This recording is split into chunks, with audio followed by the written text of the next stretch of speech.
सबको जय मसीह की। परमेश्वर पिता का मैं धन्यवाद करता हूँ आज के सुंदर दिन, सुंदर समय के लिए। एक बार फिर परमेश्वर ने आप लोगों के बीच में आने के लिए मुझे मदद किया। इसके लिए मैं परमेश्वर पिता का शुक्रगुजार और धन्यवाद देता हूँ। विशेष करके आज हम लोग एक वचन से सीखने जा रहे हैं। लूका रचित सुसमाचार 12 अध्याय उसका 35 वचन में इस तरह से लिखा है, तुम्हारी कमरें बंधी रहें और तुम्हारे दिए जलते रहें। आमीन।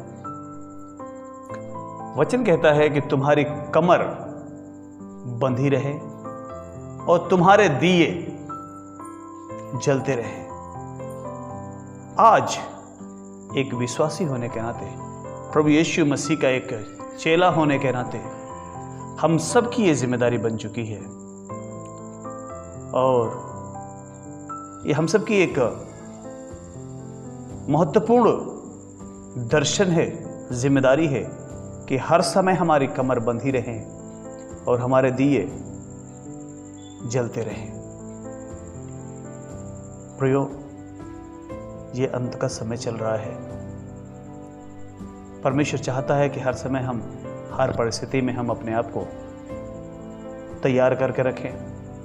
परमेश्वर चाहते हैं कि हर परिस्थिति में हमारे दिए गुल ना हो, बुझने ना पाए, लेकिन हर समय जलता रहे।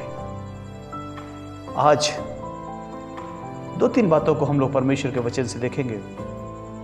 पहली बात, जब 34 वचन को इसी में देखते हैं तो इस समय 34 वचन में इस तरह से लिखा है, क्योंकि जहां तुम्हारा धन है वहां तुम्हारा मन भी लगा रहेगा। प्रभु चाहते हैं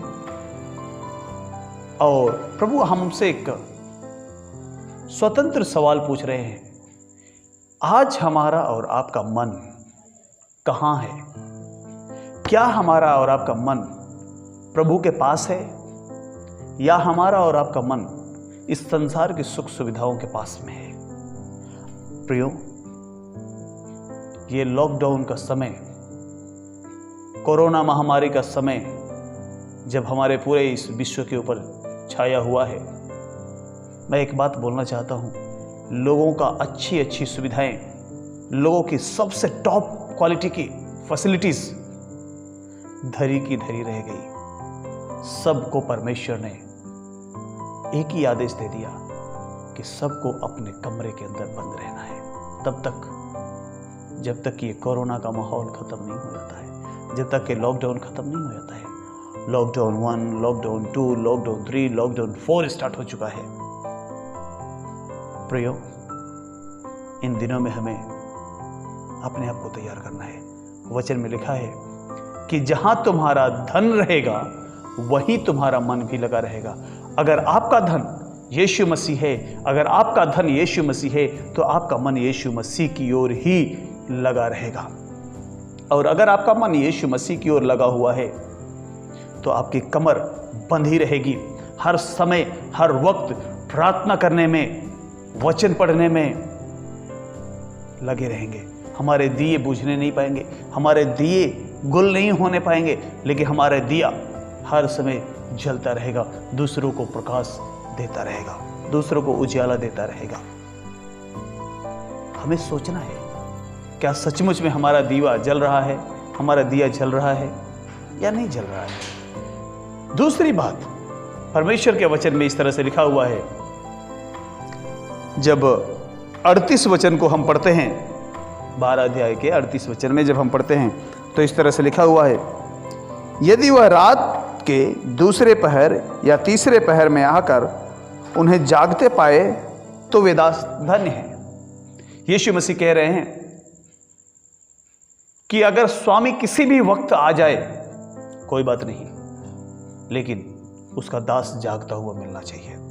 प्रियो, अगर हमारे दिए गुल हो जाएंगे, दिए बुझ जाएंगे, हम सो जाएंगे, आराम से सो जाएंगे। लेकिन अगर हमारे दिए जलते रहे तो यीशु मसीह आज आए, कल आए, रात को 12 बजे आए, 2 बजे आए, भोर के समय आए, किसी भी समय आए, हम जगे हुए मिलना चाहिए। प्रभु यीशु मसीह यही चाहते हैं, ये वचन यही सिखा रहा है। हमारा स्वामी, हमारा प्रभु, हमारा गुरु, हमारा प्रभु, हमारा परमेश्वर, हमारा स्वामी, हमारा नाथ, चाहे जब भी आए हम लोग उसके सामने तैयार और जगे हुए मिलने पाए। क्या हर समय हमारी आत्मा में हम जगे हुए हैं? इसके बारे में हमें सोचना है। तीसरा, जब हम 39 और 40 वचन को पढ़ते हैं तो इसमें तीसरी बात हमें मिलती है, परंतु तुम यह जान रखो कि यदि घर का स्वामी जानता कि चोर किस घड़ी आएगा तो जागता रहता और अपने घर में सेंध लगने ना देता। तुम भी तैयार रहो, क्योंकि जिस घड़ी तुम सोचते भी नहीं उसी घड़ी मनुष्य का पुत्र अर्थात प्रभु यीशु मसीह आ जाएगा। आमीन। प्रियो, ये बात तो तय है कि प्रभु यीशु मसीह आएंगे। ये बात भी तय है कि उनका आना निश्चित है, लेकिन समय के बारे में किसी को पता नहीं है। यीशु मसीह आज आएंगे, कल आएंगे, एक हफ्ता बाद आएंगे, एक महीने बाद आएंगे, एक साल बाद आएंगे या 10 साल बाद आएंगे। दिन में आएंगे कि रात में आएंगे, शाम को आएंगे, सुबह आएंगे, दोपहर में आएंगे, इसके बारे में बाइबल कुछ भी नहीं बोलती है। लेकिन एक बात बाइबल बताती है कि आएंगे। इस बात के बारे में पक्का है कि यीशु मसीह आएंगे।